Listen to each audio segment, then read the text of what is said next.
G'day my friends and welcome to Marty's Garden. Well, I should say g'day worm wranglers really, because people waiting for the show, it's unreal going in there and checking. I have a look and there's some people waiting and people are, some conversation going, and it's really, really cool. So welcome anyone that's new to the show, and welcome to people that have been coming, and to those for the first time. Here we talk about worm farming on this channel live every Saturday at 9:30 a.m. Sydney, Australia time. Now, next weekend, I've got school holidays here, and Karen and I are going, we're having a bit of time together. And so next Saturday, I won't be doing a live show. Yep, we're going to be busy doing something else, some dad and daughter time. And so really looking forward to that. But we're going to change it to Thursday. So next Thursday is going to be the live show, guys. So if you can tune in at the same time, 9:30 a.m. Sydney time on Thursday, we're going to cover and change the show then. All right, so what's the show about today? Well, you saw the title, right? Why is worm farming so important? Well, this conversation is absolutely giant. It's bigger than me. It's bigger than you. Collectively, it's a whole worldwide thing. And I want to discuss that and the benefits behind it, and really bring in the conversation and bring you guys into it as well, because it's one of the reasons why I run this channel and why I get this education out to the world. And it's really exciting, and it's exciting for me to bring forward this content today. So I've got my list here, my trusty list, so I don't forget everything, and we move through the points really nicely and smoothly. And then we have a Q&A towards the end, and that's really exciting too. I love that. I get to learn in that also, and we get to share all together. So super, super stoked to be here. And yeah, if you want to just support the channel, there's a super chat that's available at the bottom of the chat box, and you can just send a small donation through or something like that, and that really helps me keep on going here. So stoked, and thank you everyone for coming to watch an awesome show. Also, if you give the big thumbs up and we're interacting a lot, this message that I'm putting out today will reach more people. We really want to reach more people and let them know collectively how and why worm farming is so important. All right, so let's welcome some people into the show. Unreal. Let's go here. I'm a welder. I want to see inside my hungry bin. Who knows? Yeah, possibly. If you're making some changes, I would like to do that. That would be really cool. Airport shuttle, welcome. You got this. Now remember, people that are new to the show today, the Q&A is more towards the end, and we put a Q and an A. And when we're talking about the conversation points, we can just put them in and drop and have a chat to each other. So awesome to be here. Thank you so much, everyone, for coming through. And this is just amazing times. There's no doubt about that. Now, excuse me if I've got a little bit of an itchy nose. We are going live through here. And so welcome Barry. Welcome Deborah. Thank you for coming to the show. And look, this is absolutely amazing. We have our first super chat straight off the back for $20 from Luke Cole. And what I always do is we give an applause. Hopefully the applause button works. Thank you very much, Luke Cole. That is just amazing. Now, if you've got a question, you're welcome to just fire away, mate. And I'll answer everyone's questions. But really, super chats are just for people that want to support this and this cause here, and the lessons and everything that I'm getting through, and the channel as well. And I'm absolutely blown away that there's super chats here as soon as I arrive. Goes to show, my love for you guys and your love for this, what I'm doing here. And, it's just absolutely amazing. So thank you, Paul Velasco, as well. We're going to have to give out some applauses. I wish I had a bigger crowd on the little applause button here. We've just got, it sounds like a bunch of school kids, but it's a lot of fun. And thank you so much, Paul, for that. This is just absolutely amazing. I've got to make sure that I go through this and start again from the top, because it looks like I've missed some people here with all this excitement. Beatrice Martin, hey Worm family, hey Beatrice Costa, hey, I'm not going to miss this. and just woke up. Welcome, Costa. And thanks for coming, mate. Airport Shuttle. Hi, Marty. Now, this was some little chats that we're having just to get things rolling while I was sort of running around and getting the lights ready, microphones, cleaning up all behind me here, and getting my daughter ready for, like doing daddy stuff. All right, so, yeah, I agree. Yep. Awesome. We're going through. Hey, everyone. Hope all is well with you all. I'm sure everyone's doing really good. And like I said, you're welcome to sort of like talk amongst each other here. Airport Shuttle, trying to figure out super chat payment at the moment. Maybe there's some people in here that can help you if you decide to head in that direction, my friend. All right, good morning, Marty, and morning all from Robbie. And we'll keep strolling down here. Now, did I bring this one forward? I don't know if I did. Deborah Jane Dixon. Hi, Marty. Glad to catch you live today. Thanks for coming, Deborah. It's just awesome. And we've got Costa again. Shremo, can we keep the live streams up? After I couldn't find the last few and couldn't make the stream. Shremo, after 48 hours, they go into the Worm Wranglers members area. That's where they are. So we can, because they don't get searched hardly at all after that, and it's a way of me providing value to the members area. So you've got about 48 hours for them to run through. But if we do another, like if I extend out to a Thursday where it's doing a Thursday and a Saturday, we might leave the Thursday ones up and then just move the Saturdays across so we can have a space for the value for the members. So the members are the Worm Wranglers that come in and do the level 1, level 3, Worm Wranglers course. So it's the Starting a Worm Farmer Beginner's Guide and Starting Organic Seedlings a Beginner's Guide. There's some intermediate videos and a few other videos in there, and then the live streams 48 hours after. So just so you know, so we can get that sort of right. And Deborah Jane Dixon, super chat from Deborah Jane Dixon. Thank you very much. We're going to have to roll out the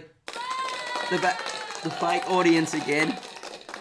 They love it when we get the super chats through. They always clap. Thank you very much, Deborah. Highly appreciated. Look, I've got the bigger glass today because I do get very thirsty. As you know, I can talk sometimes too fast. If I am, just tell me to slow down a little bit. Maybe the Aussie slur is like slurring with too much slang. So welcome to the show. If you're just rolling in, 16 thumbs up, 17 people watching, and stoked to be here. And Luke says he's going to wait to the Q&A. Awesome, mate. Thank you very much, Luke. Appreciate that. And the Nature Patch. Hi, Marty. Can only stay for a little bit, but wanted to say hi. Loving the videos lately. Well, thank you very much, Nature Patch. And awesome that you can drop in for a little bit. 2 days is heaps. Thanks, mate. No way, Shremo. Yeah, 48 hours. So Monday morning, Aussie time, when I wake up in the morning and I remember, I just sort of send them across, and they're always in there. So yeah, that's an awesome place. So let's get into this content here. It's unreal again to see you all here. And what I want to do is talk about why is worm farming so important. Well, first we've got to look at the landfill, right? What we're doing collectively as worm farmers and composters, we're actually stopping so much going out, this green waste going out into landfills, which creates one of the worst CO2 problems. But not only that, it just looks bad. And it costs money, and it's a cost that we can offset to the councils, hopefully, if they run it properly. Well, we won't get into that language there, but you know what I mean. And that way we can play our role collectively in such a small part. But when it adds up collectively, the amount is just absolutely just bonkers, right? So we can turn our waste into something valuable. Now have a look at this. I'm just going to get my camera over across to the right source here. I'm going to share the screen. Hopefully I've got this all lined up, and let's have a look and see if I've got this working properly. Yeah, there's the thumbnail, right? Let's look at that big pile of worm castings. Now, where do you reckon that come from? Believe it or not, that come out of one worm farm harvest. Now, how nuts is that? And if you imagine, like, what I teach is to use it around about 10%, and that's what all the scientists are saying as well. That would go a long way at 10% mixing it with something else, right? When you're planting, putting it around the root zones of your plants, putting it around your seedlings, mixing it into, potting mixes, mixing it into soils when you're making new garden beds.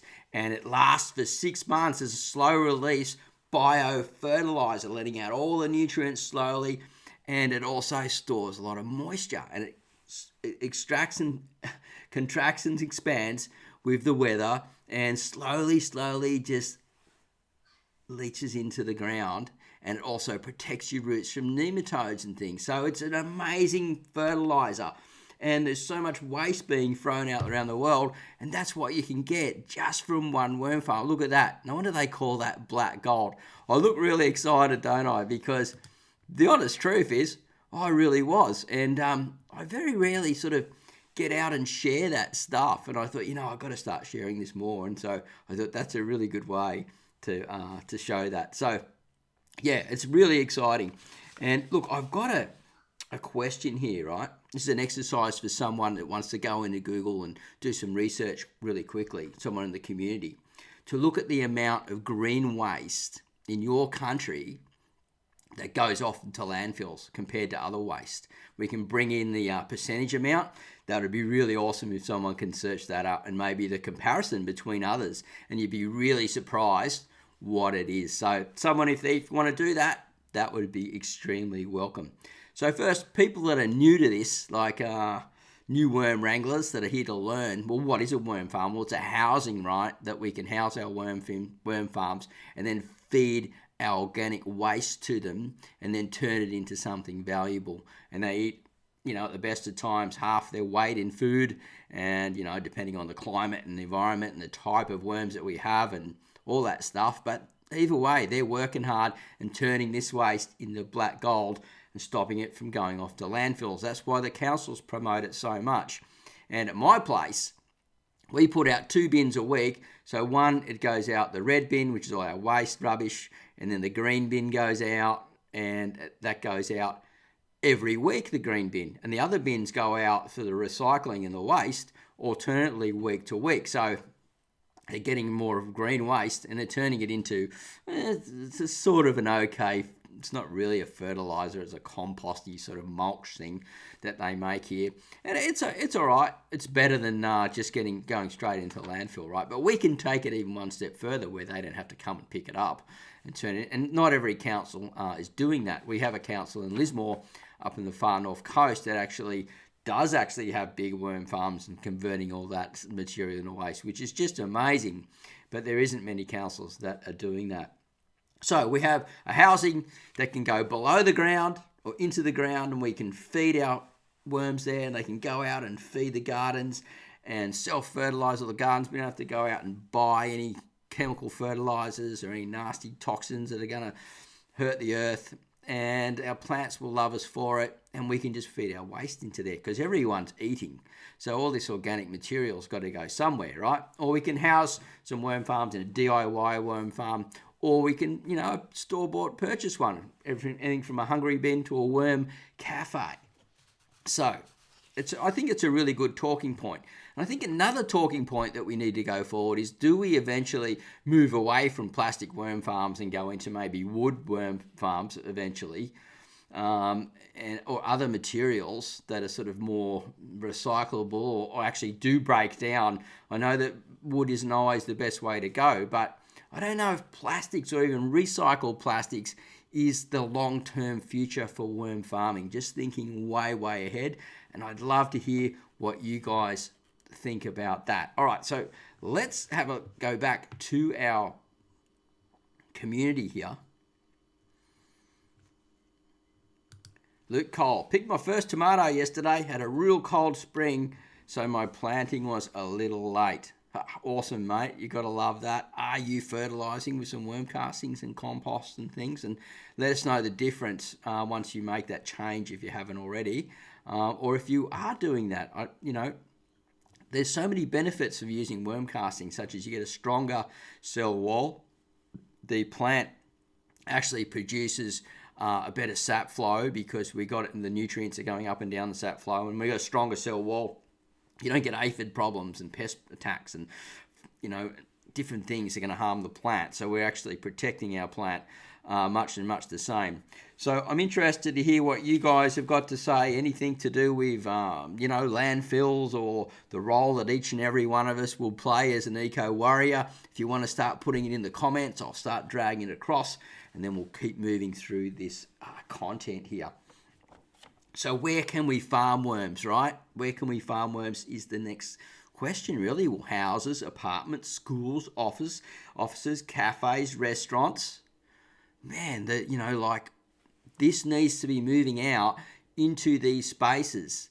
And the problem is not enough people know about it yet. That's the thing, right? It hasn't become sort of trendy, as we so to speak. It's really you guys, the enthusiasts, that are coming in there and making this happen. I'm just the sharer that gets out there and puts this content out there because I've got the knowledge to use the cameras. I can produce content, and I can speak in front of a camera, and I can speak quite clearly and get a message across. So, but collectively, I can't do anything without the community. Really, and that's the honest truth. So we will applaud that. I think that is worth an applause. There's no doubt about that. Collectively, without the community, it can't be done. And we can actually, I'm going to talk more about that, how we can actually make a change as a community to make worm farming so important and help people realize why it's so important. So schools, offices, cafes, restaurants, where else? Well, I want to hear where else do you think, or what's something they can apply in the cafe, or maybe outside behind their restaurant, or things like that, or some way around the house or something. I'd really love to hear what you guys think about that. I'm really interested. And Deborah Jane Dixon, I finally got some castings out of my worm farm. I put them in my veggie garden for spring. That is absolutely excellent. And yeah, they'll last right through that spring for the next 6 months and further in. And then all you've got to do is reapply again, about 2 weeks before your planting is really a really good idea for using worm castings, and then put it around when you're doing your pot plants and things like that. A little sprinkle extra around the root zone as well really helps things go a long way. But so you put it in a little bit earlier and then cover it over some mulch, you're getting the biology moving and setting things up, because it takes a while, a week or two, for things to sort of settle in. So just a little tip there for next time, Deborah. And stoked. Prepper Dave. Hey, from Fairbanks. Okay, mate. Welcome, Prepper Dave. I think this is your first time here, and you may have been watching behind the scenes for a while. Who knows? But yeah, welcome, mate, to the community and to the show. Deborah Jane Dixon. I would like to have a larger worm farm. Definitely, I would like to explore something other than plastic. Yeah, I think so. Me too. I really do. And that's why I'm bringing the conversation out. And there are some timber worm farms that are around, but the problem is companies aren't going to take them on because they're heavy and they can't transport them, and the transport costs are really expensive. So we have all these logistics, if that's the right word, to problem solve. But I think it can be done, and I'm very interested.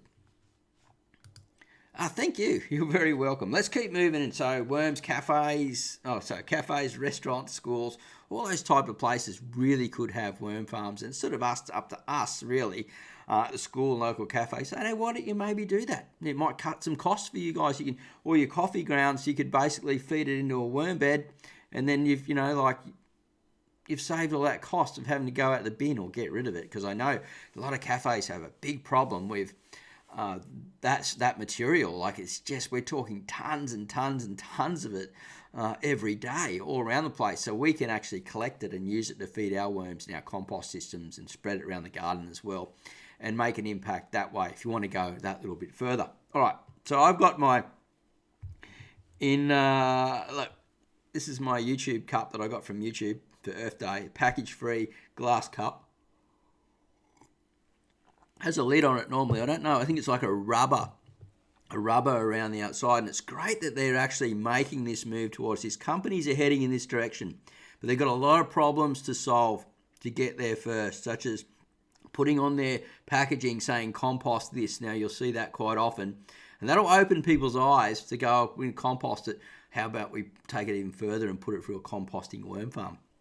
So, or use it as bedding and things like that. So it's up to us. We can actually make this a trend by spreading it around and then sharing the benefits. But we'll talk about that a little bit more as we go through. So I've got my when question here. When should we I'm getting tongue-tied here. When should we be worm farming? Well, all year round if we can, right? We want to basically, depends on our climate, we're getting snow and things like that. Things slow right down. You might have to bring them inside in the shed and wrap a blanket around them and put a bit of bubble wrap around the outside of the farm and raise it off the ground. And your red wigglers will be fine, and then come back through the spring and summer and autumn and power away and eat away all your waste. But if you live in somewhere like I do in the subtropics, it's all year round, so it depends.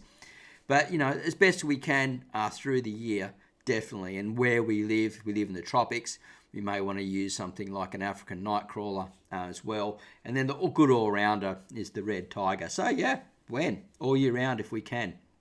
Now, this whole thing really is a journey, right? So we start, it's like a story, like something like Lord of the Rings or whatever, where we get there's the problem, right? The ring occurs, oh no, the world can't survive. This ring is in the world. And really, we're just basically swimming in our own waste. I remember going to Southeast Asia in the 90s and heading over to Bali and the outside island surfing. And I got this story for you, right? The plastic bottles people were drinking plastic bottled water because you couldn't drink the water there. And there was plastic bottles everywhere, those 1.5 litre ones. Every year I was going back, there was just more and more until they were starting to wash up on the beach. And I thought, this place was so beautiful. Look at all these plastic bottles now. And then I saw them one day. I was sitting down on the beach thinking, I'll go for a surf soon. Tropical paradise. And she's burying these bottles, and I'm like, you can't bury the bottles. I'll just wash up in the next swell and then head off out to sea and down somewhere else and just make this accumulated mess. I could see the vision already, and I was like, oh, man. And so I would stop them from doing it. But that wasn't the solution, though, and it's still really hard. It really isn't a solution for that even now unless they go out and burn it. They were putting it underneath their fruit trees as a mulch. This is the huge problem that they have. And then there was just more and more and more until I brought it up one day and they said, oh, that's okay. It'll just drift off to the next island down of Lombok. Ha, ha, ha. And I'm like, oh, we need to change the collective mentality of how to deal with our waste. And one way we can do that with our green waste is worms. We can farm worms and we can compost and we can really make a big difference, a huge impact. We're talking thousands of tons. Millions of tons, really, if we look at it. Right, so that's my story. One of my stories of my old surfing adventures. I'd like to go on another surfing adventure soon.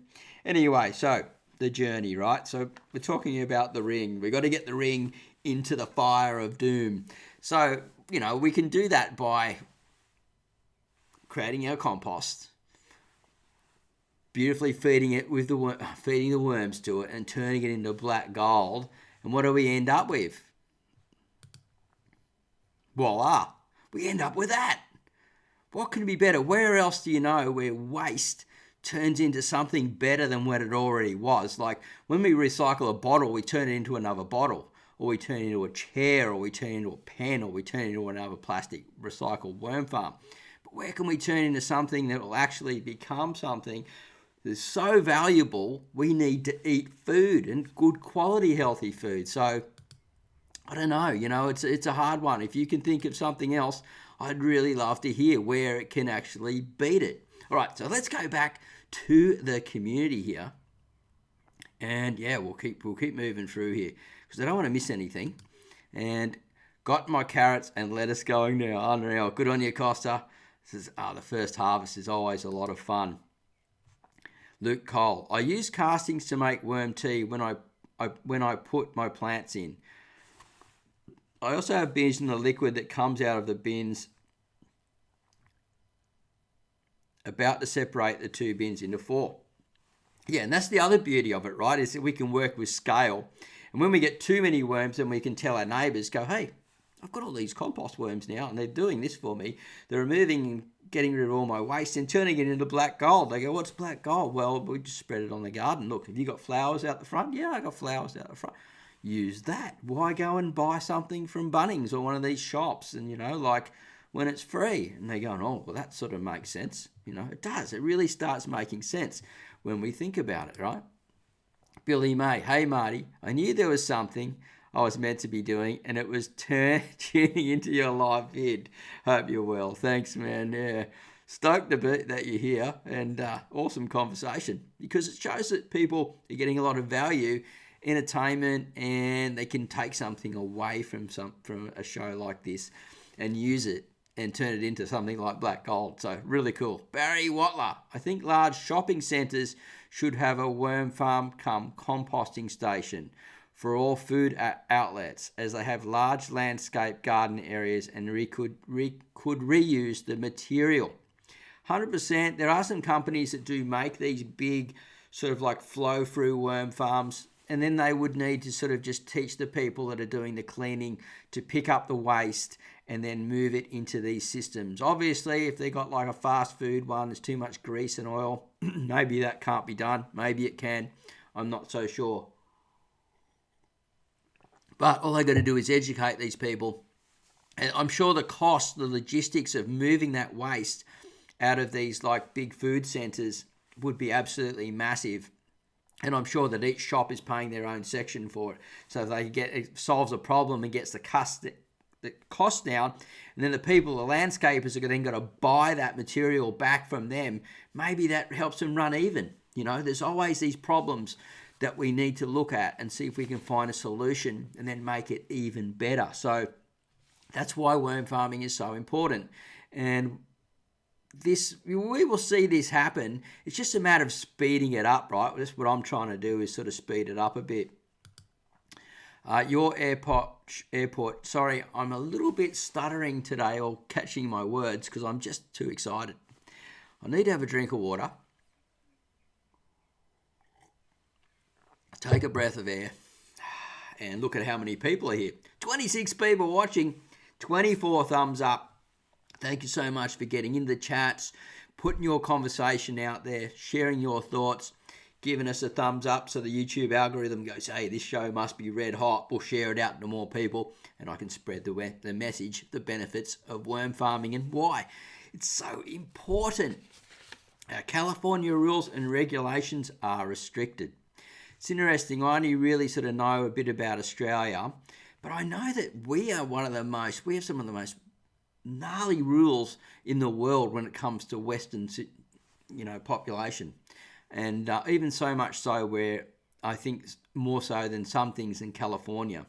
California's opening up and we're a little bit behind, unfortunately, but it's good to know. It'd be also good to know what these restrictions may be and if they can be opened up. And if someone is watching this later on or watches one of my videos later on or something, goes, yep, something needs to be done. Let's do it. Your airport shuttle and it's thrown to trash bins. Check into it a few years ago.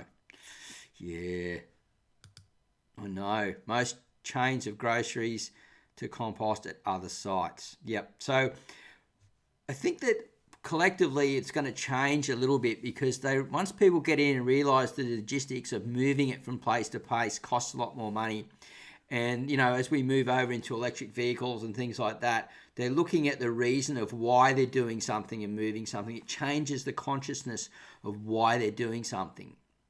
And going, we really don't need that when we can deal with that on site. So it is going to change, as I said, but it's just a matter of sort of time. And hopefully one day in the near future, worm farming will become more of a trend. Not that it matters, because you guys that are watching it, it's so close to your hearts and the reasons for doing it. And we're going to talk more about towards the end of the Q&A why you do it. I really want to know why you guys do it as well, but more towards the end because we're getting closer to it. I agree with what you're saying. I think we can use worm farms everywhere. Yeah, look, we can. There's no doubt about it. It's just a matter of, as I said, the word getting out there, these products being developed and the education behind it. And firstly, it may need to go into our schools. to open it up for the kids that are coming through and going to be working in these environments. Maybe that's where it needs to start. I'm not an educator outside of YouTube, but, I'd like to put my word across of what I think, feel, and the future that it can take forward.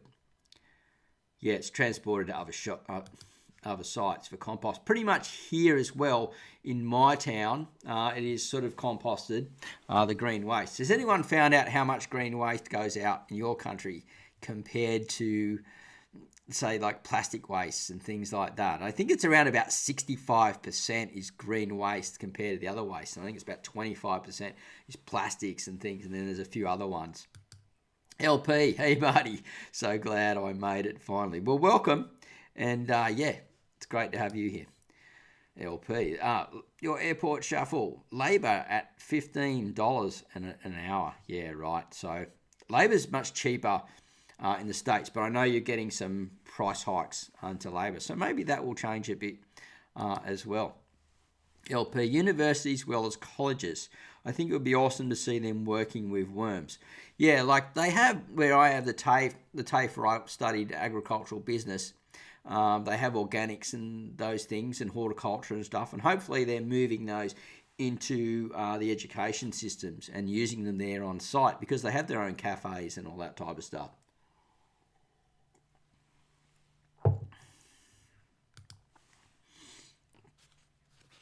All right, loving it. I'm loving it too. Right, let's keep moving forward here. We talked about the journey, right? So the journey is this waste and then turning it into something just valuable at the end. It's really, really important. And like, if you want to really learn how to do that and turn your waste into something really valuable and you're just new watching the show, you can either watch my channel, check out all the videos there, or become a worm wrangler. We've got 2 courses in there, Starting a Worm Farm, a beginner's guide, and Starting Organic Seedlings, a beginner's guide, where we turn those castings and growing into amazing seedlings. Then there's some intermediate videos and some other things, and the live shows go out 48 hours after this and into that area, so you can go and consume lots and lots of content. Now, I used to sell those 2 courses for $30 each on my website. So that was $60 collectively. That's, it was even cheap then because people were charging $150 for that type of sort of gardening content. But, I've able to get it down to $15, which is less than a pizza.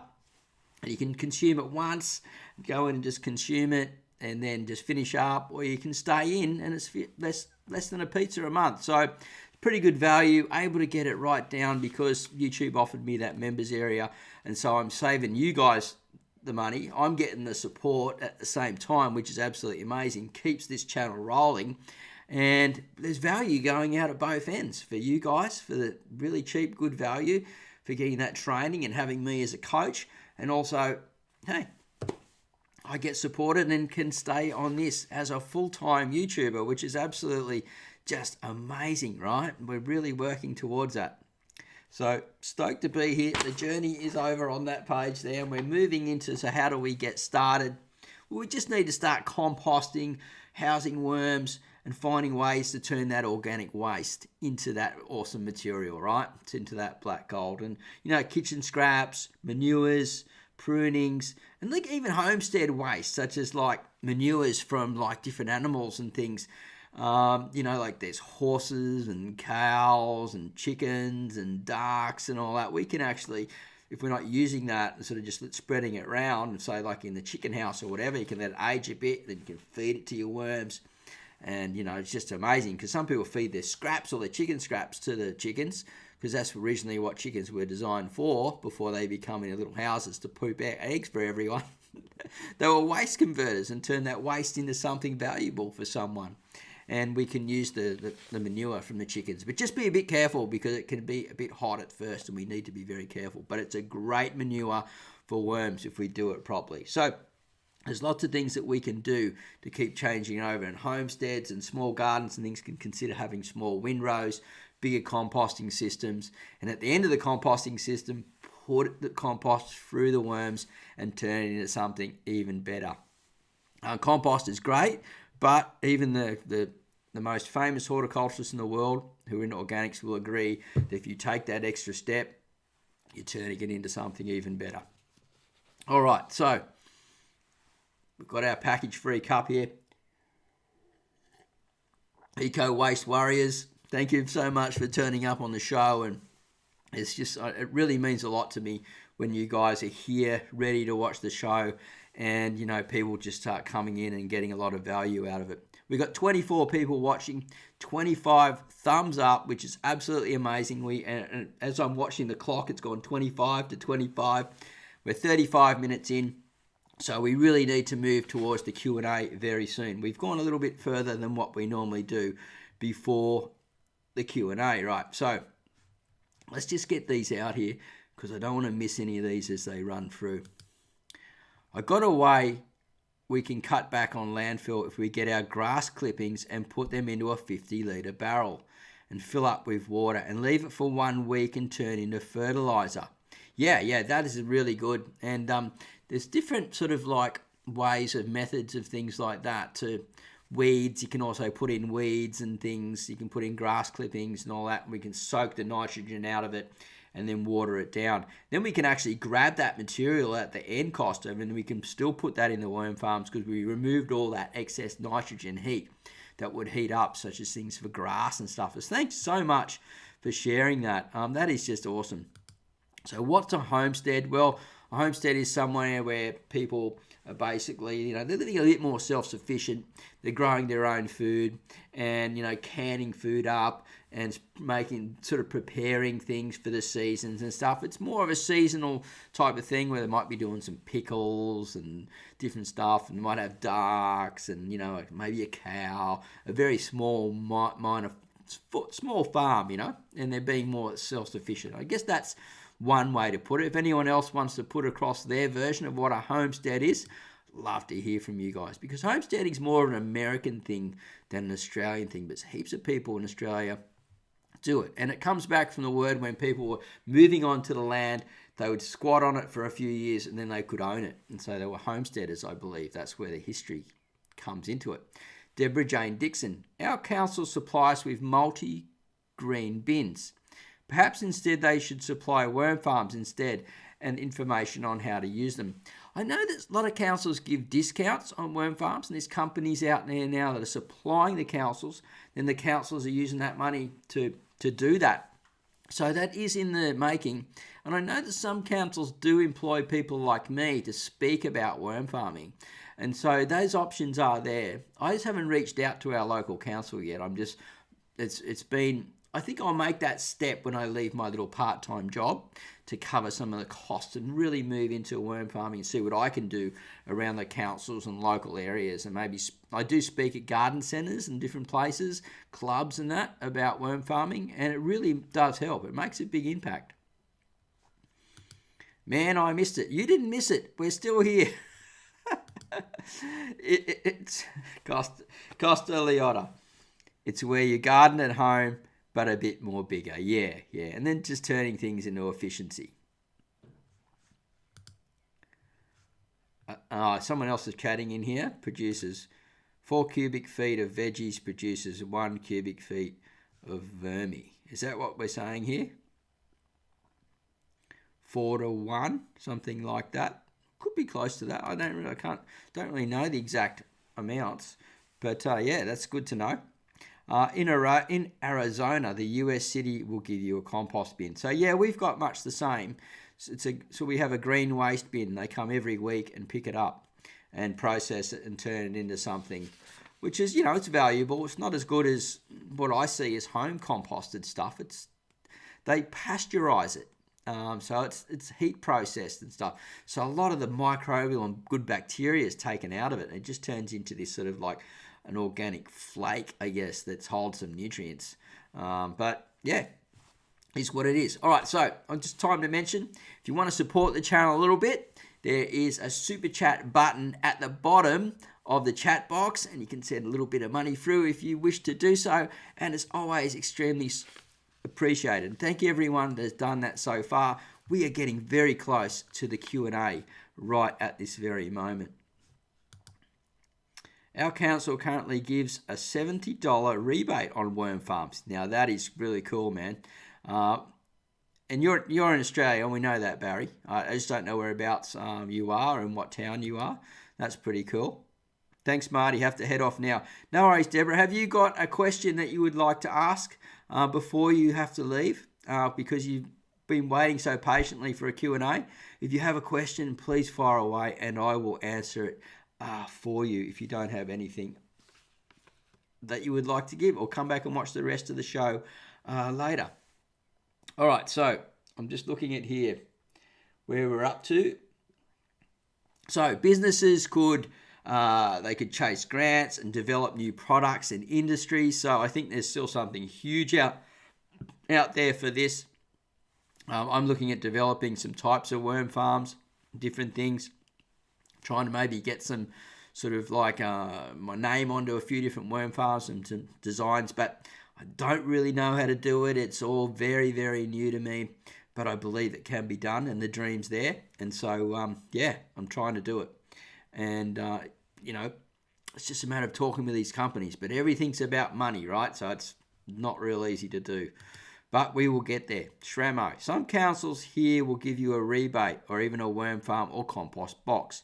Every council is different, but some are really great. That is very true, Shramo, and especially the Lismore Council I find actually better than the Byron Bay Council, and they're right on top of each other, and Byron Bay is supposed to be this big green, it's been run by the Greens for years, and Lismore, which is just this quiet little community town, which is the city of Lismore. It's not really a city, but they call it that, and they're way ahead of them.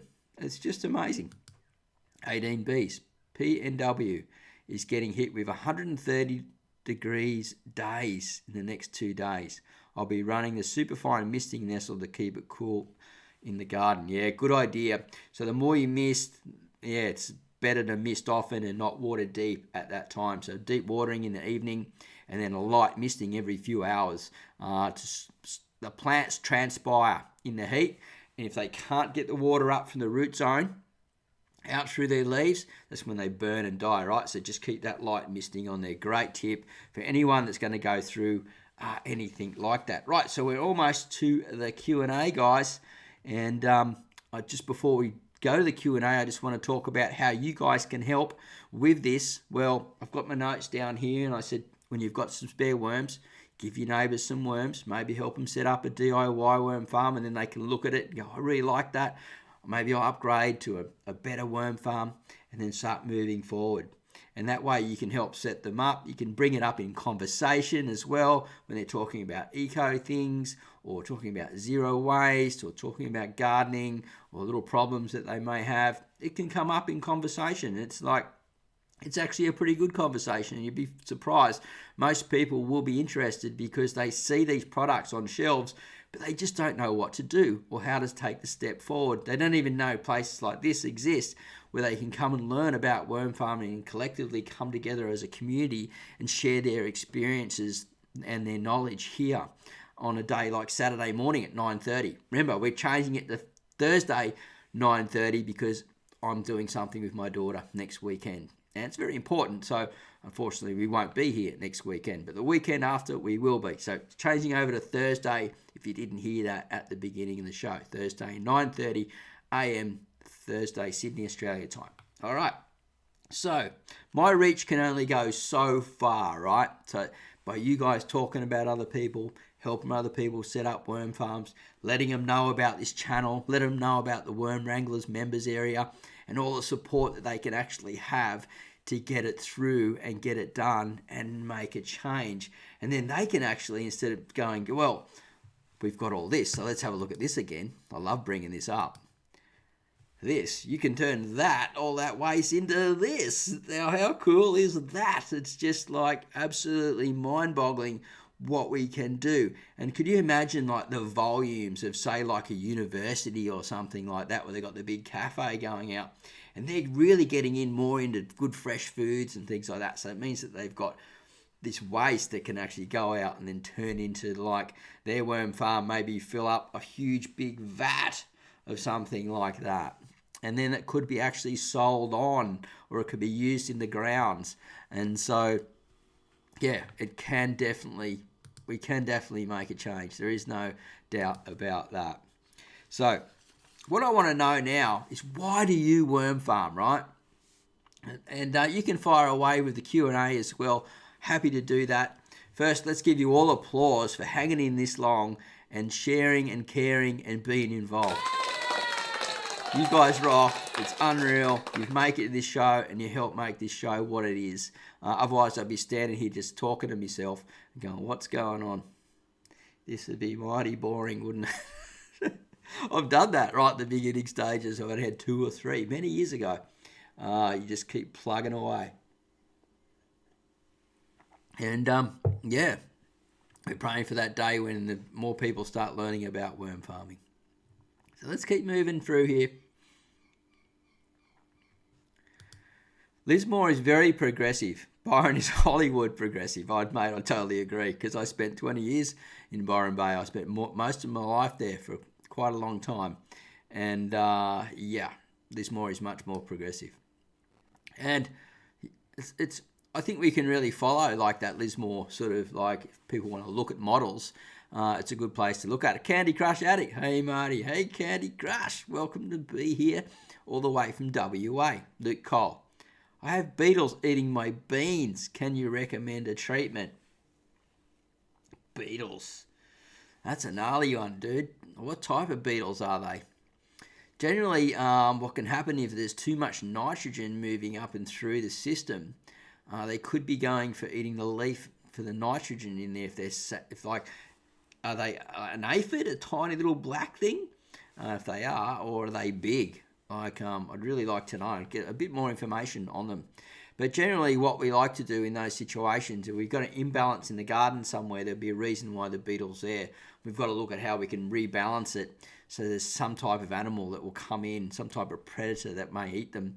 There may be like the birds like to eat beetles and things, right? So there's a spot where the birds, like the minor birds, these Aussie miners, can hang on the side and fly down and grab them, or some type of magpie or something like that likes to eat these beetles. They'll find them and go, wow, man, there's a beetle, feast on, tell their mates, and they'll just clean them up, and we don't have to worry. So just maybe a bit more information, or someone in the community can help Luke Cole out. That would be really good to know. But basically what I try and do is just keep that balance, right? And provide habitat for predators. Black gold, that's right, black gold. Airport shuttle. Do you find gypsum helpful in your farms? Just curious. No, I use dolomite. I think gypsum doesn't break down as well, and it's a different material, and it's just, yeah, it doesn't have the same effect that dolomite does. And dolomite actually has magnesium in it as well. So gypsum's good for like breaking up clay soils, not so much in the worm farms. I'd be more inclined to head towards dolomite, oyster shell, eggshell, things like that.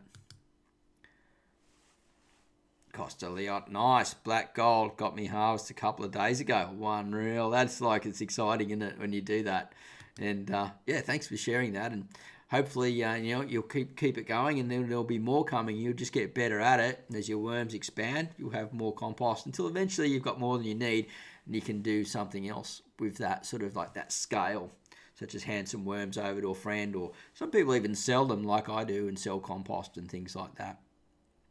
And LP, and props to you, Marty, for plugging away. Without you doing so, we have one less resource for awesome work information. Yeah, look, there's some great resources out there. I'm probably the only person that I know on YouTube that brings it forward like this. There's some other ones that do, but they might have their own worm farming business where they're selling worm farms and things like that. I'd actually not selling anything or doing other than my members area, and people a bit of super chat, and I get a little bit of sort of Google AdSense sort of thing from the from my videos, from you guys watching it. So it's coming forward. Maybe one day I'll have my own product, but my values will never change from this. Why is it so important to worm farm?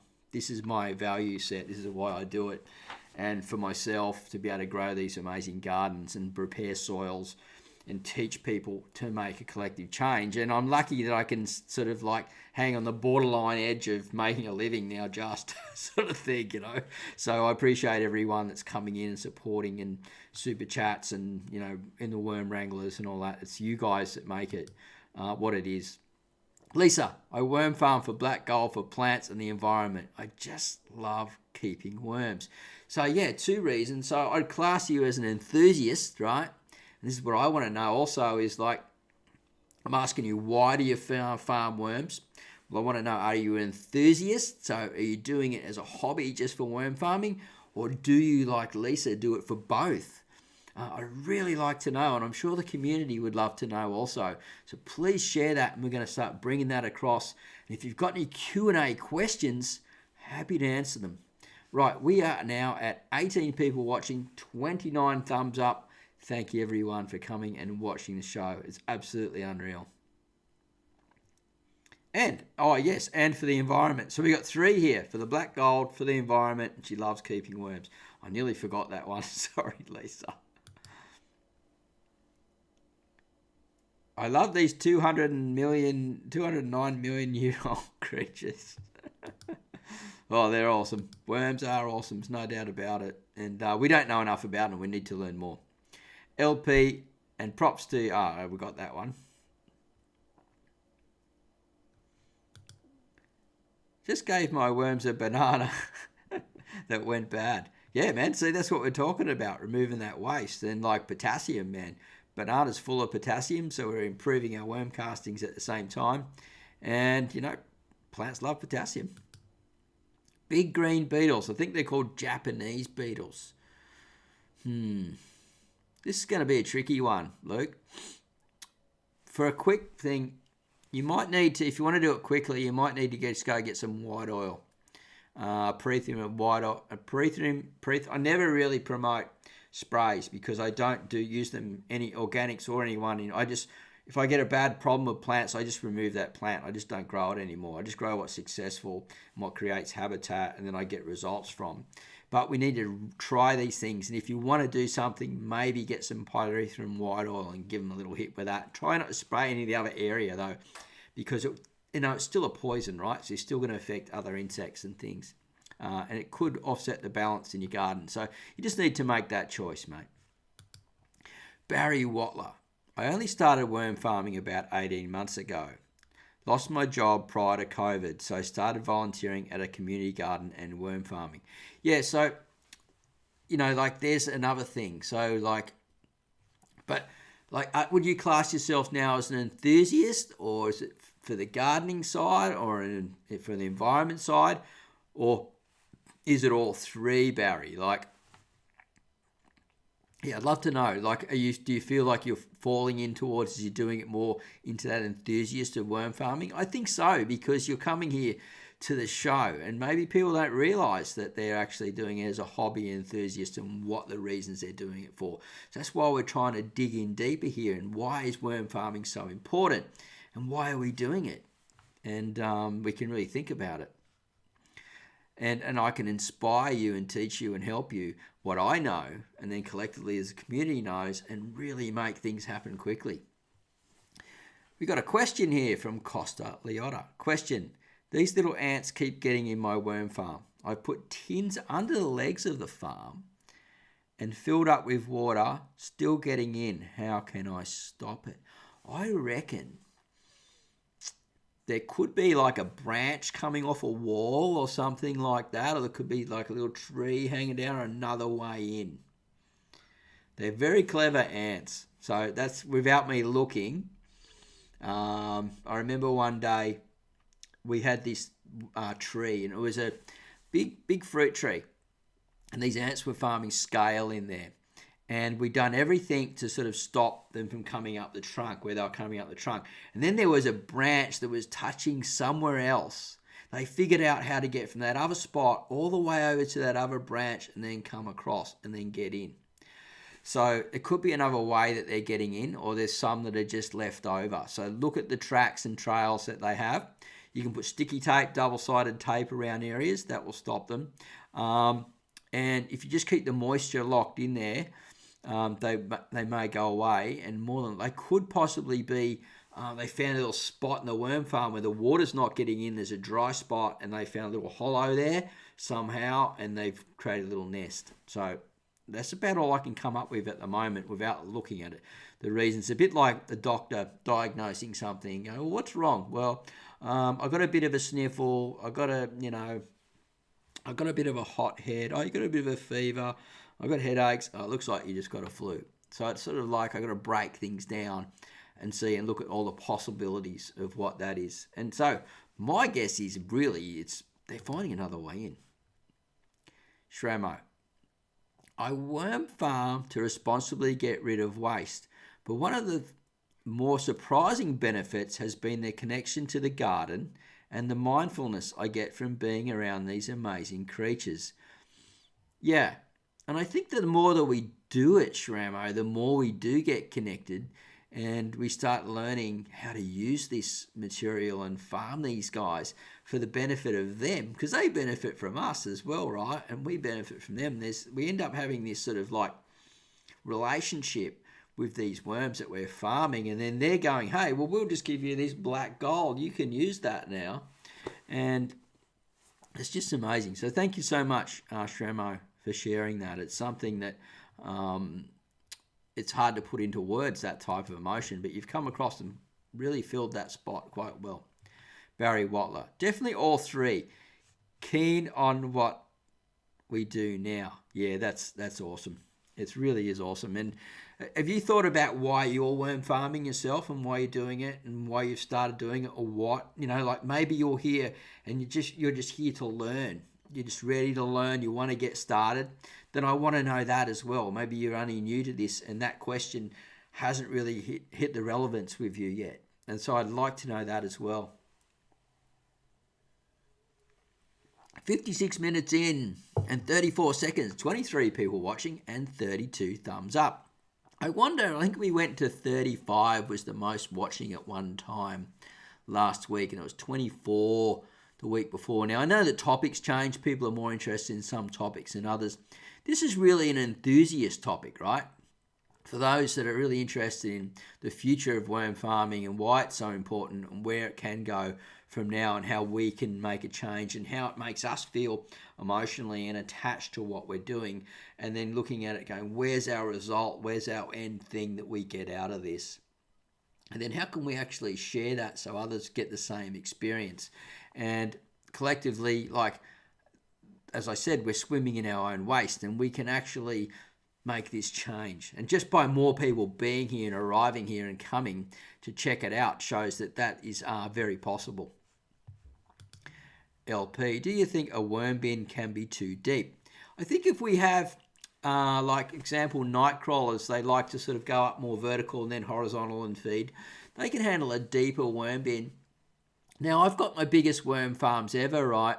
And the night crawlers move up and down those big, deep sections, and the red wigglers and the blues and stuff stay on top more and do more vertical feeding, horizontal feeding as well. So I've got this whole system going. And I found them down 2.5 feet deep, the night crawlers, both the Euros and the Africans. And so I don't think you can go too deep in some regards, like the biggest worm farm ever videos that I have. If you haven't seen those, check them out. They're just a big compost barrel with a whole lot of holes drilled in them, compost up to about 2/3 of the way, and then layers of other food materials and things on top that they can all feed on. And that water, when I'm pouring the water in and it's leaching through the system, goes down and then it feeds out the other areas to the garden.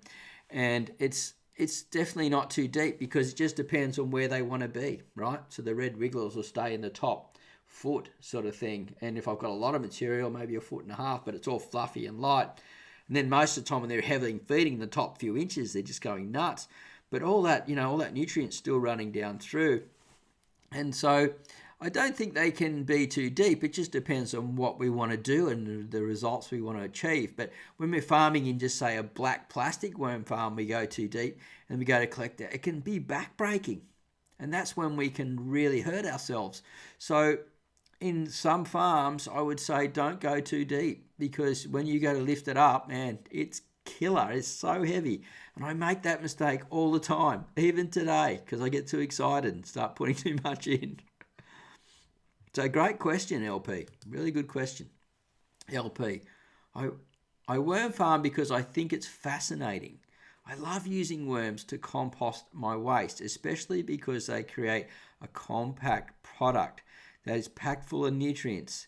And I think they are cool to see. Yeah, I think they are really cool to see too. And that's some really good points there. It's very similar to the way I do it.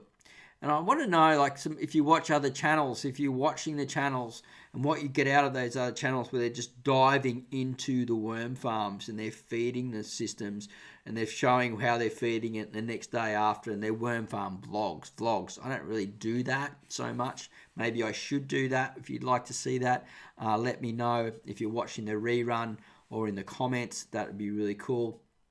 And yeah, I really want to know what you guys get out of watching something that, because I think enthusiasts really watch that type of worm farming. And you say occasionally they bring out a video saying setting up a new worm farm, and they seem to be quite popular. Or when they do a harvest of a worm farm. So I'm interested to know what you guys think. Brian Oliver, no worries, mate. If you, I can always go back and just try and get you across here. My clicker's not working. There we go, Brian Oliver. Sorry I'm late, bro. We'll watch it all later. Yeah, you can. We have the reruns. And then Thursday, I'm changing over this Thursday to do the live show. Then we'll be back to Saturdays as normal. Got something on the weekend with my daughter next weekend. Janice Sullivan. Hi, Marty. It's me from Toronto, Canada. G'day, Janice. All the way from Toronto. How's the weather there? Have you guys been getting some heat waves too? I think they're getting some heat waves in parts of the Americas. LP. Question. So would you say night crawlers may be best for hugelkultur? I think yes, if you're going to choose one worm, but if you're putting an underground worm farm system in them, the mixture of worms would be fine with the tigers and blues and reds and different things like that, depending on your climate as well. What type of night crawlers? Africans in the more warmer zone and Euros in the cooler zone, and Africans and Euros together in subtropical like I am. I believe that they would work really good. But just remember that the rotting material for hugelkultur is down deep and there's not as much oxygen. It's all about the logs rotting and holding and storing moisture down the bottom. And compost worms are top feeders. So yes and no. I don't think it's the greatest solution for them. But they may go down and hang in those hugelkultur. But I haven't done it like a real big one like that and had compost worms in it. So hard to know. But if it was to make a choice, yes, that would be the one. Joe Dino, happy worms, happy plants. Good for the garden, and it gives the hobbyist a chance to get commercial results. It's very true, because we can actually eventually enjoy what we're doing, and this is what I do. I love it. So, like if I was chasing money, I'd be in the money-making niche. I know a fair bit about business and different things and making videos and YouTube and stuff like that. And there's more money in that, but I do this because I just love this and I keep getting drawn to it. I like the community. I like the collective side of it, of the change, the end of the story, like I'm saying, about the journey. I think the journey in this is really amazing. And I'm just, that's why I'm here. And I really believe that you can also at the end, with these changing of products, and we're going into cafes and schools and clubs and things like that, these things can change and we can get commercial results and we can scale up quite quick. Very cool. Great comment. Janice Sullivan. I told you the other day that my Canis plant was turning yellow and dry. You told me what to add to help to it. And so what else was there, Janice? Because I answer a lot of questions all the time. So maybe expand on it a little bit and we can help. But I think it was to do with the potting mixes that you were giving it. So I recommend in the potting mixes like compost and 10% worm cast. And if you want to lighten it up a bit of vermiculite to sort of lighten up the compost if the compost is a bit heavy, and then mulch on the top, and then worm tea into it. A lighter worm tea, so a more of a a more diluted one, you could use it more often. If you use a stronger worm tea, just use it a bit less. But I like the weak worm tea, the diluted worm tea more often, because then the plant's uptaking all the time. So yeah, and you could actually make a little out of the worm tea or spray bottle and stuff to go over the leaves. Leaves turning yellow, is it nitrogen, or it can be like a phosphorus magnesium thing. Sometimes it can be do with iron as well. So it's a nutrient uptake. That's the problem there, I would say.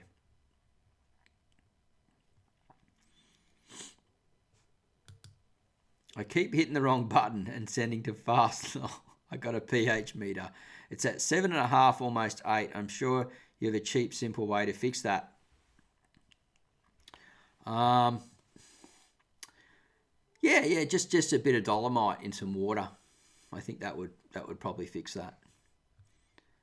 That's probably all you got to do, or just start adding a little bit of calcium. Brian Oliver, I've put my first castings in my compost windrow because I wasn't ready to put them anywhere, and now it's just worm chaos in there. Well, that's a really good idea, and I'm really glad you did that, because I do the same when I have excess compost castings goes into the windrow, because I'm keeping the biology in there, and then it gets sold at the end, or I grab some of that extra stuff and I mix it into the bag when I'm selling the bags. But I think that's a really good way to go, and the worms really do like having some of their own castings around, and that's why you see sometimes when you've got like a full lot of castings at the end of the worm farm in the bottom, they're sliving around in their own manure, so to speak, and I think it's some way to keep their skin nice and moist. They have a skin like similar inside of our mouths, and they want to keep that moisture and the bacteria on their skin, I believe. And so, it's a good idea. So worm chaos is a good thing, and yeah, you'll get to use it in your garden eventually. Luke Cole, about to head to the garden and flick some beetles. Yeah, cool. It's a good idea to just, if you can, just get in there and hand squish them and things like that. You know, really that's sort of the ultimate way. You get a bucket of water and just drop them in there and drown them. You know, some type of nice way to, but squishing them with some gloves on. Just be aware if they're not stink bugs, because if you do and you start squashing them, like a little diamond-shaped bug with a little piercing head, then they smell. And I've done that. I did it with gloves one time, and the material, the oil from them went through the gloves and into my fingers, because I didn't use plastic gloves. I used those cotton ones. So yeah, good luck with that, Luke, and all the best. 27 people watching, 33 thumbs up. Thank you so much for coming to watch the show so far. We've been talking about why is worm farming so important, and it really, really is. And each and every week I'm bringing out videos to help you guys learn more about worm farming, and the comments have just been unreal. The questions have been great. So keep firing them away into the videos. I'm very close to finishing up on my part-time job. I may go another term and then move into this further, and trying to bring out my own signature worm farm if I can. That would be really cool, talking to some companies and different things and trying to improve the way things are done.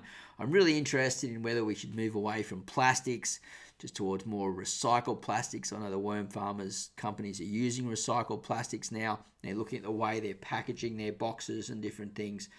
And so I'm interested, because you guys are the guys that are going to buy these products, right? Not so much from me or whatever, but just from whoever's bringing them out. Hopefully they come to me and they can go, Marty, we'll pay you to do a review. I think it's worthwhile, and I think it's great for you guys, and then we can go from there. Like if I was in like a different niche where it's just sort of more about gardening products, we could be reviewing everything, and I could be making maybe a bit more money, but that's not where I am in the space I'm in. So this one reason why I ask you guys, what do you think? How do you feel about it? What's going on there? And then I can, if I know collectively, then I can share this with these companies and help solve these problems.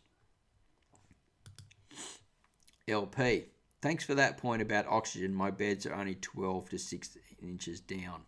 Yeah, it's always, people are always really cool sharing their information in here.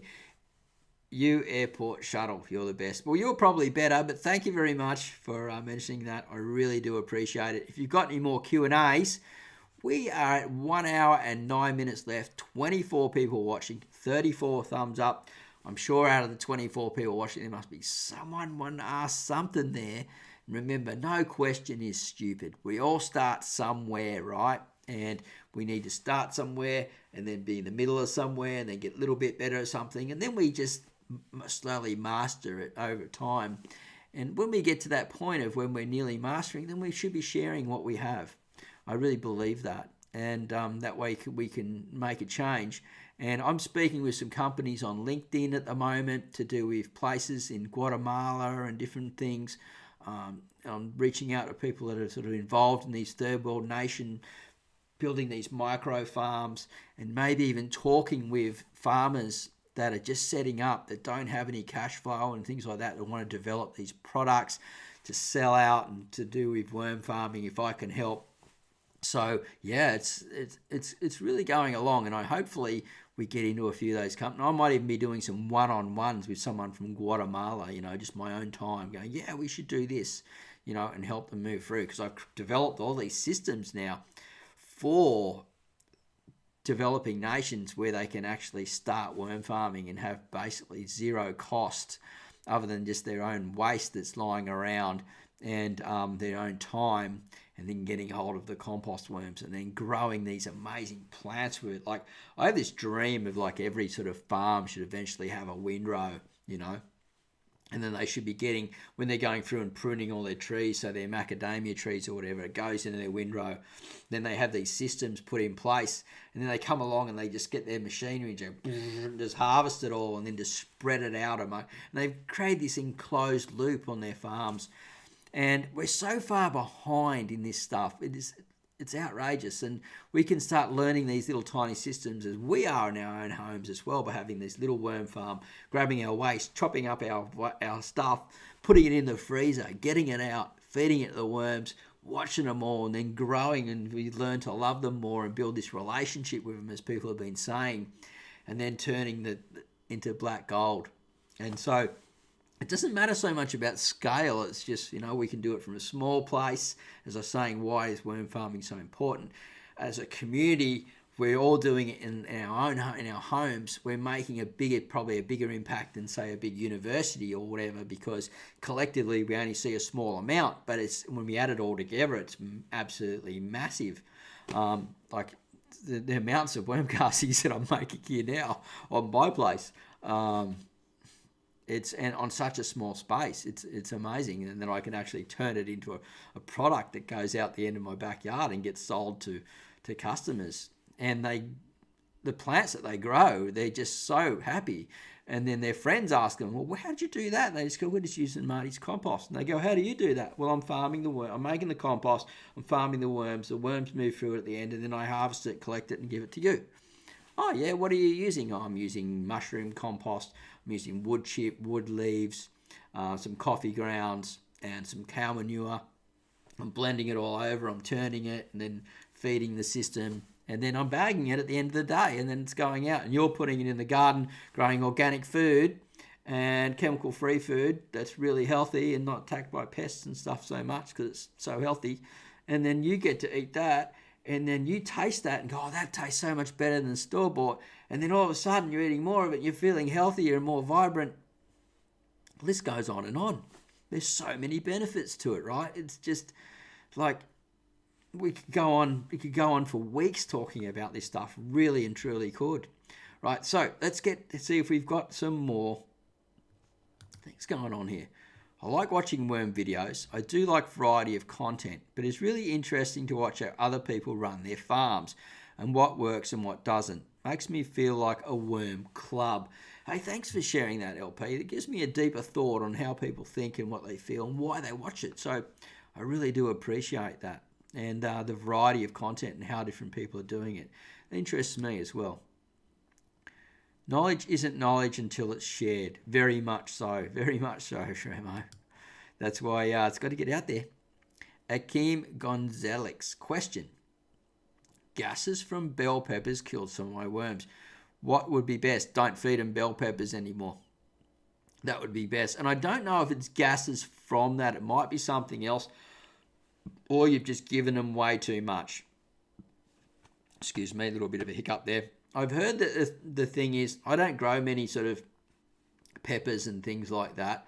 I have in the past, And so I don't have this overbalance of sort of, say, one product going in or one type of vegetable or fruit going into my worm farms. And if you're doing a lot of peppers, I would say it possibly would not be good. It would only be like 5% of maybe sort of like a pepper would go through, and I don't think that would affect them. But I think their skin, maybe, like it's like the inside of our mouths. It gets hot. I don't really know. But I would just cut back and just not give them any peppers, or just the tiniest little bit, and make sure it's like already sort of a little bit breaking down when it's getting there. I'd like to know if anyone else is feeding their worm farms peppers or chilies, what we like to call them, and if they're your results from it. That would be good to know. Costa Liotta. Hi, Marty. We need to get a community worm farm place for all us worm nerds and gardeners. Well, hopefully I'm solving that problem here. It would be good if YouTube actually bring out like in that sort of that area. So we've got the community tab, right, which is basically a bit like a feed where I can put, share about what I'm doing. That's really sort of it, really. And but there's no area for that community to come through. You don't really want to take them across to Facebook, because then it's a whole new animal inside Facebook. I've got a group in there called Small Space Veggie Gardening Australia. We've got 17,000 members in there. I'm not in there much. It's run by other moderators, and they're very good at what they do. But yeah, it'd be good if they, that members area, somehow they open it up and make it, there's a space where people can hang out. And I think YouTube pretty smart, and it's really still only in that beta. They call it the membership area is still in beta. So that very likely could happen, especially if they see that people will be reoccurring and stay involved, And if more value goes in there, the more people are going to stay involved. And obviously there's a money set there. So it's good for me and also good for YouTube. So hopefully that's going to happen along the lines. If I ever get a chance to speak to anyone from inside YouTube, I'm going to be bringing that up, no doubt about that. And I do know some people that know people inside YouTube, so we'll see. Hopefully we can make that happen, Costa. That's a dream of mine too. Worm nerds, but we call us worm nerds worm wranglers now. Worm nerd is a bit of a sort of no word. If you say worm nerd, I'm going to go, no, worm wrangler. Yeah, because it's just like, the ranch. We're at the ranch. But if you want to call yourself a nerd, that's cool. Can I put cow poo in my worm farm? You sure can. Just let it sort of break down a bit first. If you've got an open worm farm where it's sort of like more of an open system, fresh is okay. But in an enclosed system, they get a bit gassy. And you need to sort of break it down a bit, let it sit for a few weeks.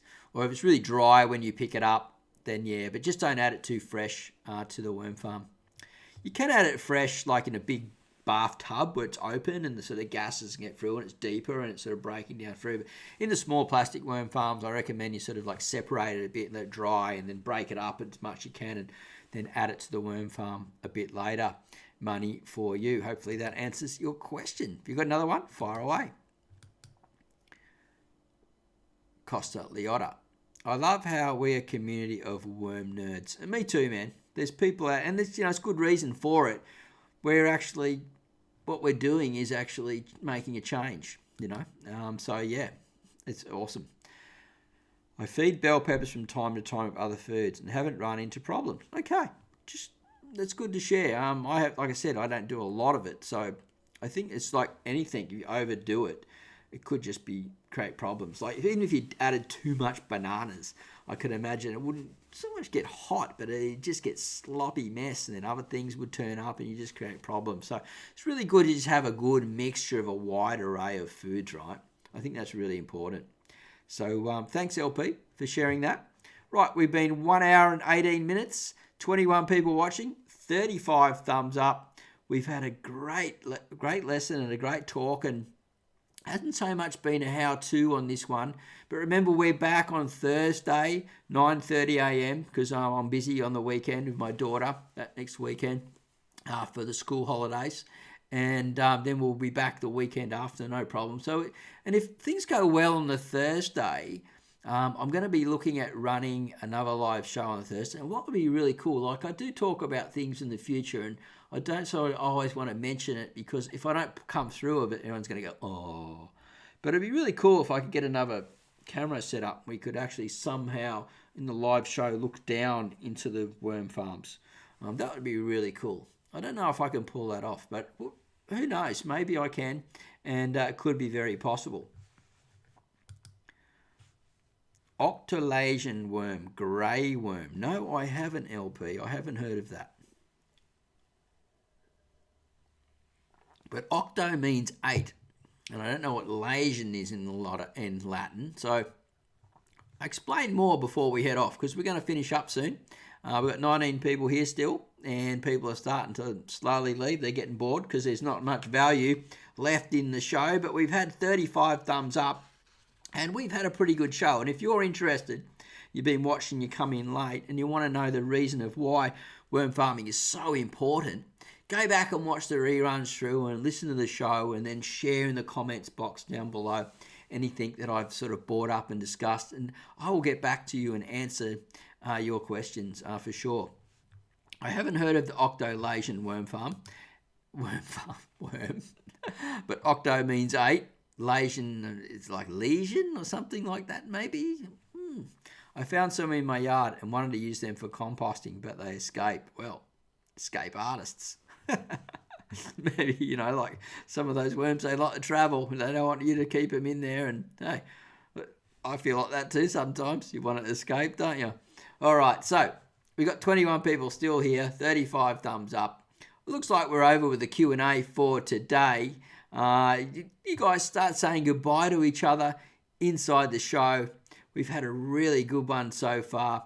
And if there's anything that, like a question that you may have, I may bring it forward into a live show if I believe that the community really will benefit from it. So please always leave your questions below my videos. It really helps me produce more content and to know what you guys want. And a lot of the time I do, like 70% of the content that I make here for the live shows and for sometimes for videos come from you guys asking questions.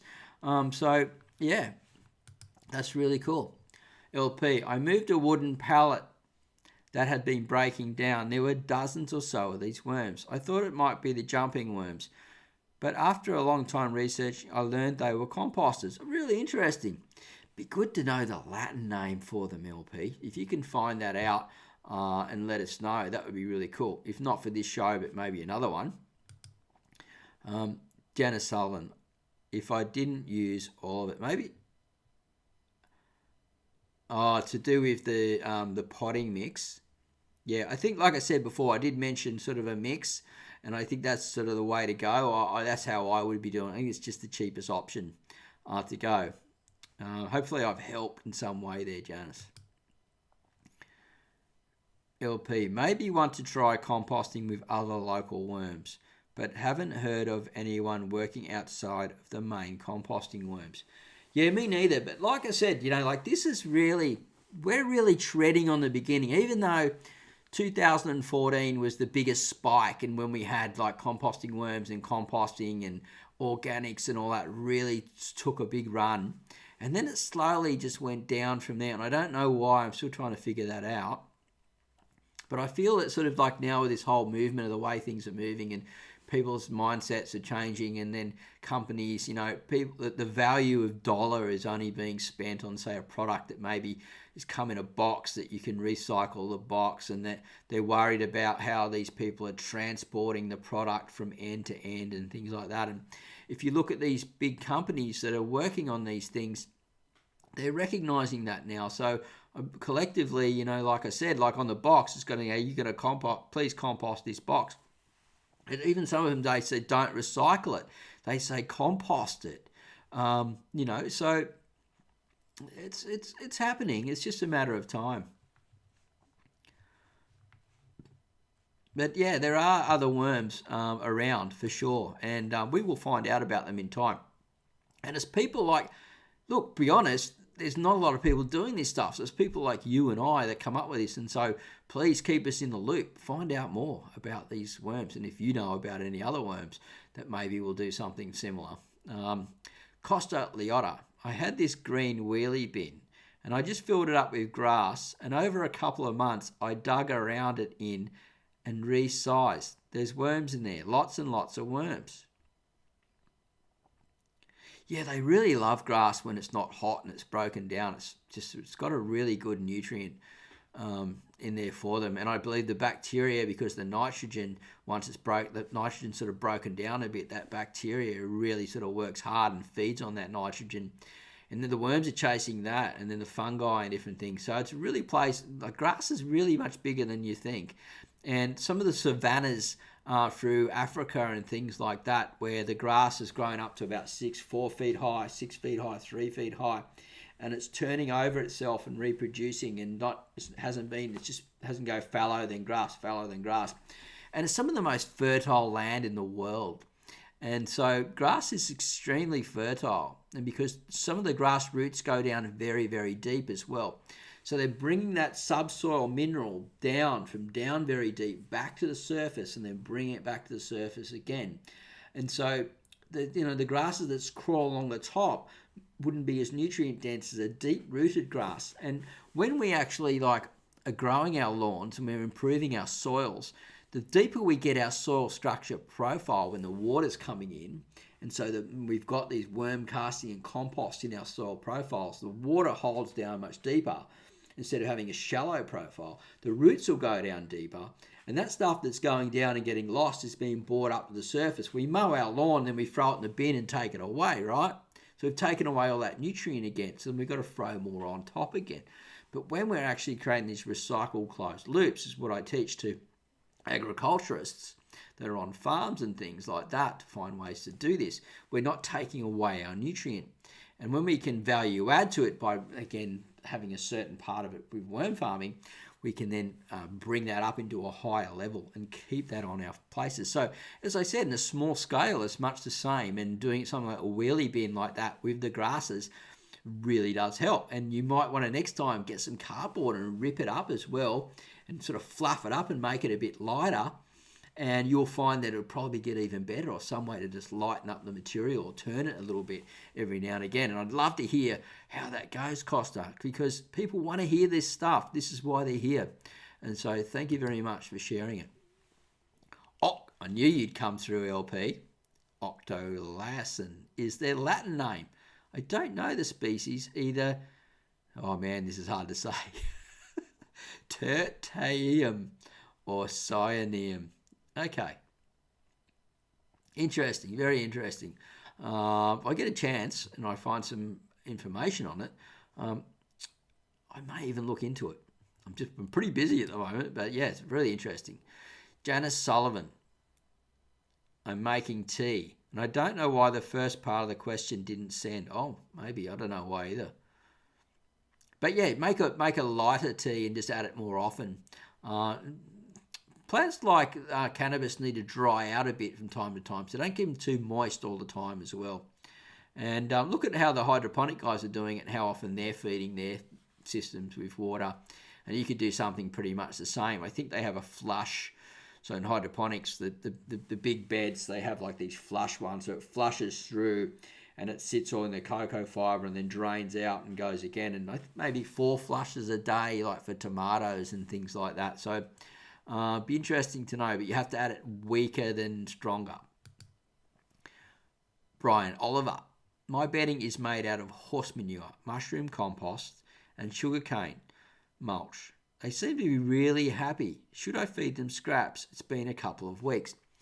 Okay, so you've already given them quite a lot of food sources in there, right? You've got the horse manure. They love eating that. You've got mushroom compost. They like eating that. And they love eating sugarcane mulch as well. But what I would do is I would have now once they've settled in, so a couple of weeks they're settled in, no problem, especially if you've got a lot of red wigglers in there. Just fluff up your compost, your mushroom, sugarcane mulch on top, right? So it's light and fluffy. And then in the center zone, hand feed about a handful of really chopped up scraps.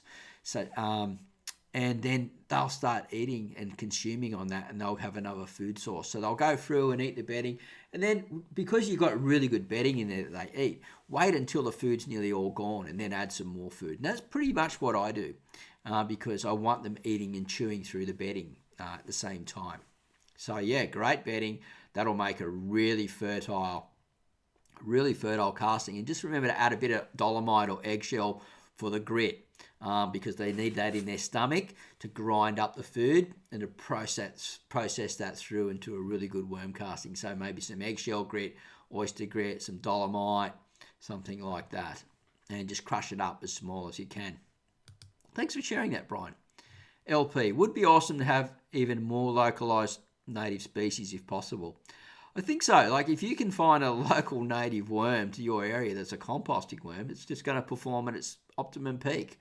So it just seems to make sense. And we only know of what we've been told about. And like I know there's like, we're talking thousands upon thousands of species. So when I was in the Philippines, this lady showed me, she dug a hole and put scraps in there, and there was all these red worms around it.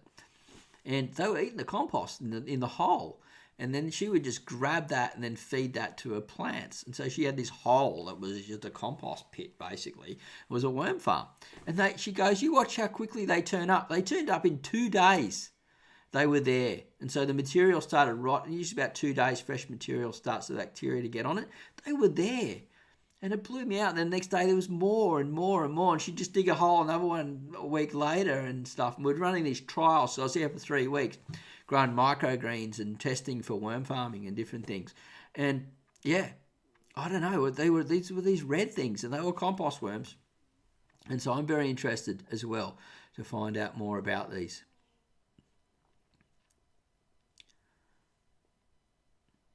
I don't know how long I have to use it and what I should do. Just keep it oxygenated as much as possible, and it will last as long as you can. And you can just add a little bit of like an organic sugar to it, and that will feed the biology. Yeah.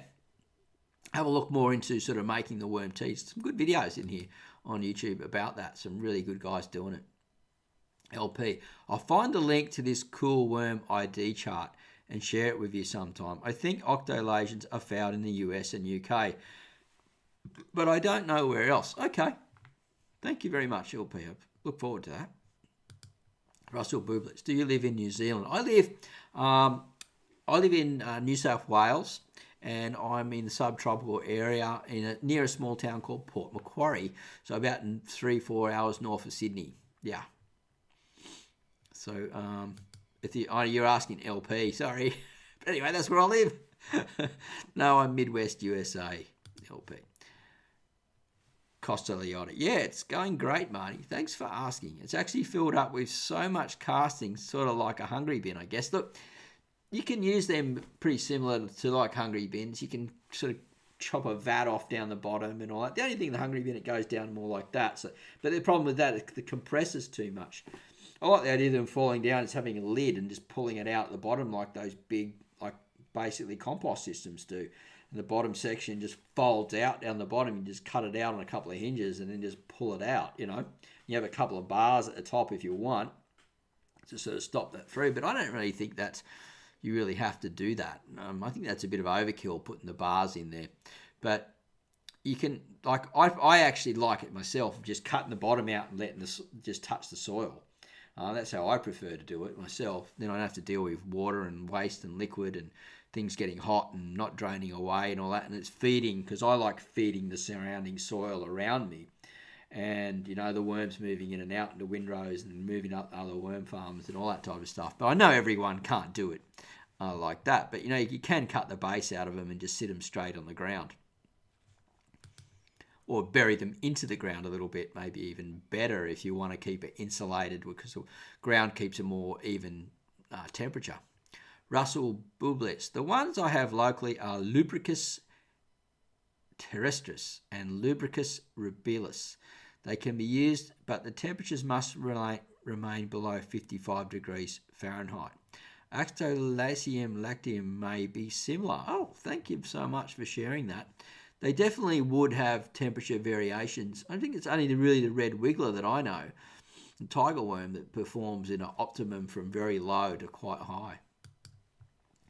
James Coates. Q&A. Morning, Marty. Morning, James.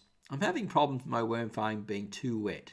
With it being winter here, it's raining a lot. I have nowhere to put under cover. If I put a tarp over it, just put a tarp over it, mate. No problem at all. That's not going to make a difference. Yeah, that's what I would do. Just, yeah, because that'll stop the water from getting in. And as long as it's got airflow going in through it, and you're opening it up every now and again, that'll allow it, and just stir it up a bit here and there. And that'll be fine. Yeah, no problem at all. You know, if we've got freezing temperatures, you might find a way to keep it warm. But, yeah, just cover it over. Like even a blanket would work, you know. LP. I should get a sub pod and just bury it in my yard.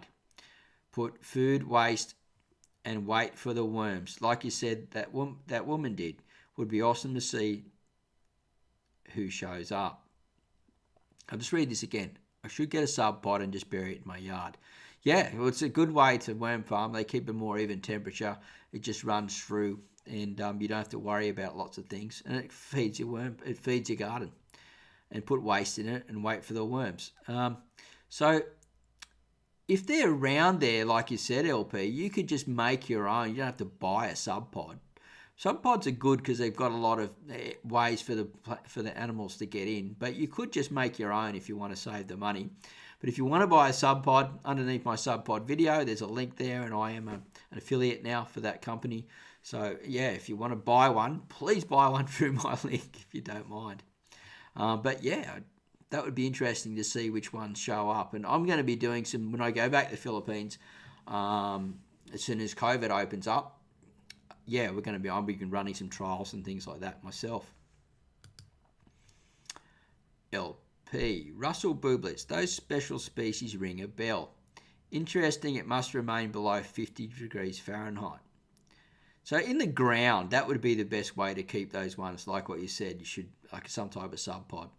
I read that there are several different types of compost worm based on what soil they leave and operate on. Yeah, that's very true. LP, you won't be disappointed with sub pod. Yeah, I believe so. It's a good product, and that's why, you know, you'd very rarely hear me say I'm an affiliate for something. But it's a good product, and they provide all the information, all the help, and they're a pretty good company. I recommend the sub pod. I wish I'd come up with a sub pod myself. I think it's a great product. It even looks cool, the way that they've designed it and stuff. All right, so we've got 23 people, 37 thumbs up. Hopefully you're getting a lot of value. I'm finding there's been a lot of value in this Q&A at the end here.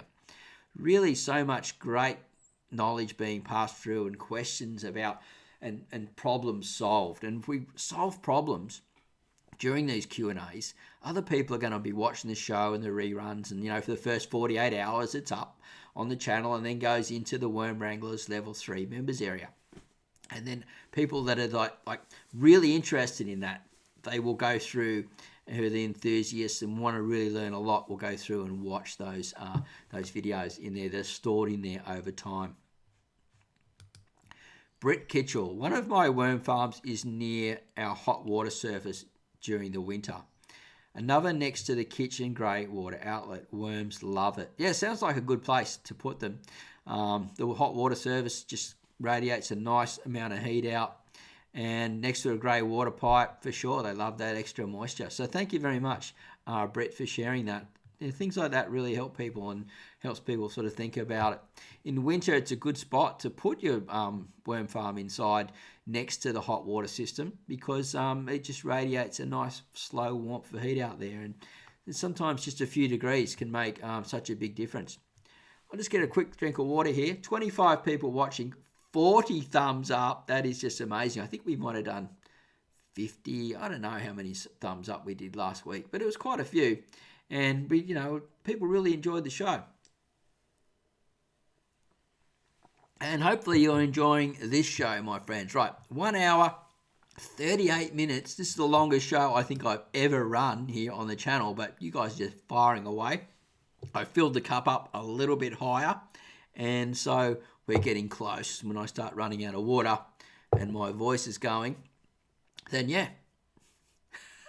And the song comes on, and then we're like saying goodbye. We were going to say goodbye, but people keep rolling up and things are going really well. Janice Sullivan. Hey, Janice. I keep it bubbling. It lasts more than 2 days. I haven't found someone telling me that yet. I was trying to find you a video of tea, but I haven't found it yet. If you have a lot yeah, there's a lot to go through. Most of my worm tea videos are really in the Worm Wranglers members area, Janice.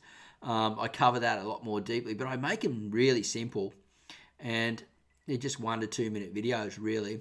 I don't really go into the part in there of adding, say, the syrups and things and the sugars and stuff, because it's more of the beginners. But look, the results that you get from creating the worm teas that I do teach are pretty astronomical, and so much so that I was using it to grow food to sell to restaurants and that myself. And I very rarely add the sugars, but you can take it to the next level and add things like golden syrup and stuff like that that are organic and don't have any aluminium in them. And yeah, you're right, there's a lot of videos there. But also there's quite a few in the Worm Wranglers members area now. I think it's good value because it moved over from the website a few months ago, I think 6 months ago now. And it's like, it was $60 in there for the 2 courses. Now it's like $15, which is less than a pizza. And that's really good value. And like really, those courses are worth more than $60. There's no doubt about it. You know, like I can't even buy a sandwich and a Coca-Cola and a sausage roll at the bakery for that.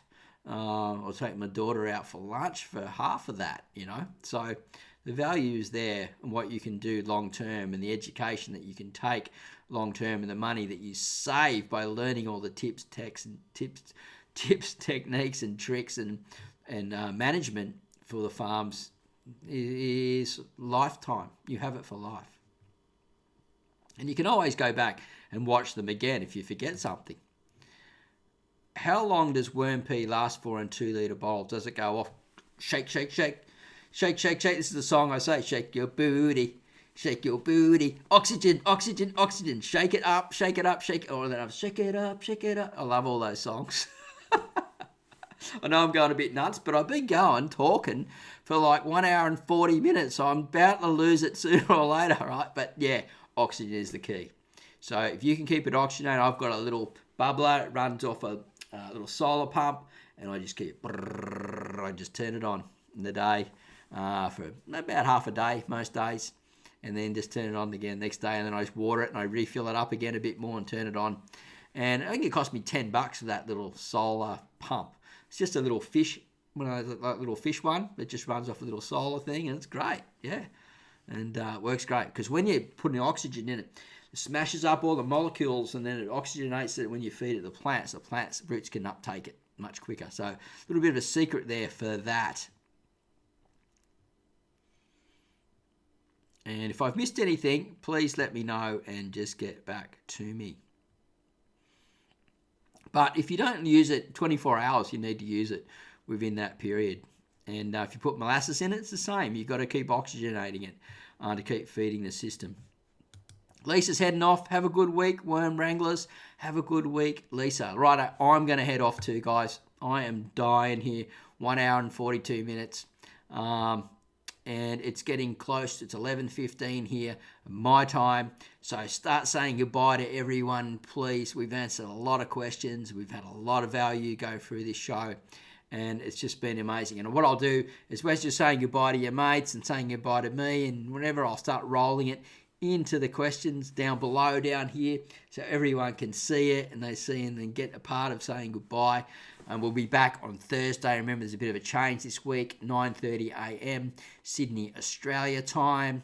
We won't be doing the Saturday this weekend, but everything will be back to normal. And if things go well on a Thursday, I may start doing Thursdays as well and change the format a little bit. And that would be a lot of fun. So let's get the music on here and we'll start dragging them across. Oh, that's not the music. That's the applause. But we will applaud you, my friends. Sorry about that.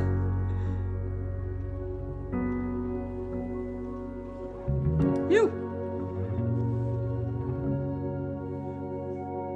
The sun is warm, there's a gentle breeze. All the birds are making homes inside the evergreens. The air is clear with our loved ones. Yes, just don't add too much.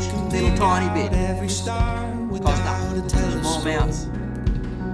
So beautiful to see how we have changed.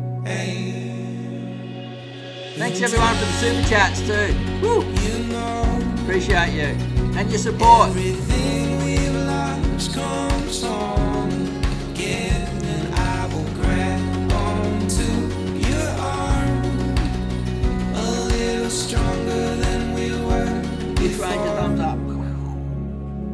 I've missed your face. Has it been that long? Looking forward to a fire and a sing along. Let's stay the same as the children grow and teach them all the simple things we thought we used to know. So beautiful to see how we have changed in time.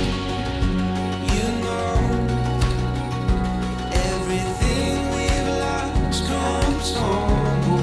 Yeah, and I will grab onto your arms a little stronger than we were before. In a word, in a day, we're all brand new. Great And it's song. love that we're fighting for. I'm proud, you know, that we always held out hope. So if you grab onto my arm, let's take a walk until the sun gets warm. In time, you know, everything we've lost comes home again, and I will grab onto your arm a little stronger than we were before. I don't know what that is. Anyway, thanks for coming to the show, guys. Love you all. See you on Thursday, 9:30 a.m. Sydney, Australia time, if you can be there. If not, it'll be the weekend after. Have a great day. Happy worm farming, and we'll see you at the next video for the week. Wednesday, I think it's coming out real soon. Bye for now.